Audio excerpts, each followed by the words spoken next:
इब्राहिम की नस्ल, पैदाइश उसका 25वां बाब। और इब्राहिम ने फिर एक और बीवी की जिसका नाम कतूरा था, और उससे जमरान और युक्सान और मदान और मदियान और इसबाक और सूख पैदा हुए। और युक्सान से सिबा और ददान पैदा हुए। और ददान की औलाद से असूरी और लतूसी और लूमी थे। और मदियान के बेटे इफा और इफर और हन्नूक और बिदा अलदुआ थे। ये सब बनी कतूरा थे। और इब्राहिम ने अपना सब कुछ इसहाक को दिया, और अपनी हरमों के बेटों को इब्राहिम ने बहुत कुछ नाम देकर अपने जीते जी उनको अपने बेटे इसहाक के पास से मशरिक की तरफ यानी मशरिक के मुल्क में बेच दिया। इब्राहिम की वफात और तदफीन। और इब्राहिम की कुल उम्र जब तक कि वो जीता रहा 175 वर्ष की हुई, तब इब्राहिम ने दम छोड़ दिया और खूब बुढ़ापे में नहायत ज़ईफ और पूरी उम्र का होकर वफात पाई, और अपने लोगों में जा मिला। और उसके बेटे इसहाक और इस्माइल ने मकफीला के गार में जो ममरे के सामने हित्ती सुहर के बेटे इफ्रून के खेत में हैं उसे दफन किया। यह वही खेत है जिसे इब्राहिम ने बनी हित से खरीदा था। वहीं इब्राहिम और उसकी बीवी सारा दफन हुए। और इब्राहिम की वफात के बाद खुदा ने उसके बेटे इसहाक को बरकत बख्शी, और इसहाक लही रूई के नजदीक रहता था। इस्माइल की नस्ल। ये निसब नामा इब्राहिम के बेटे इस्माइल का है, जो इब्राहिम से सारा की लोंडी हाजरा मिस्री के बतन से पैदा हुआ।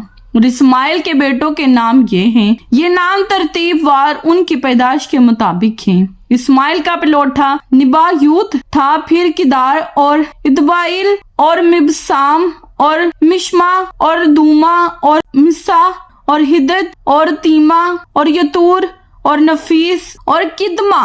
ये इस्माइल के बेटे हैं, और इन्हीं के नामों से इनकी बस्तियां और छोनियां नामजद हुई। और यही 12 अपने कबीले के सरदार हुए। और इस्माइल की कुल उम्र 137 वर्ष की हुई, तब उसने दम छोड़ दिया और वफात पाई और अपने लोगों में जा मिला।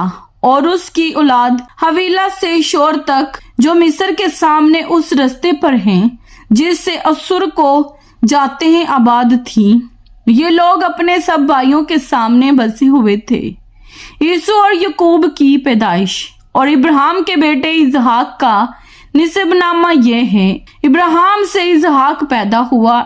इसहाक 40 वर्ष का था जब उसने रिबका से ब्याह किया, जो फिदान इराम के बशिंदा बितवियल अरामी की बेटी और लाबिन अरामी की बहन थी। और इसहाक ने अपनी बीवी के लिए खुदावंद से दुआ की, क्योंकि वो बांझ थी, और खुदावंद ने उसकी दुआ कबूल की। और उसकी बीवी रिबका हामला हुई, और उसके पेट में 2 लड़की आपस में मुजामत करने लगे। तब उसने कहा, अगर ऐसा ही है तो मैं जीती क्यों हूँ?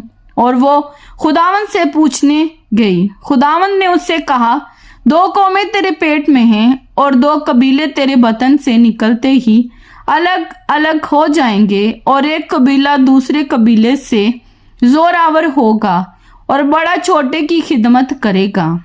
और जब उसके वजी हमल के दिन पूरे हुए तो क्या देखते हैं कि उसके पेट में तुआम है, और पहला जो पैदा हुआ तो सुरग था, और ऊपर से ऐसा जैसे पश्मीना, और उन्होंने उसका नाम यीशु रखा। उसके बाद उसका भाई पैदा हुआ, और उसका हाथ यीशु की एड़ी को पकड़े हुए था, और उसका नाम याकूब रखा गया। जब वो रिबका से पैदा हुए तो इसहाक 60 वर्ष का था।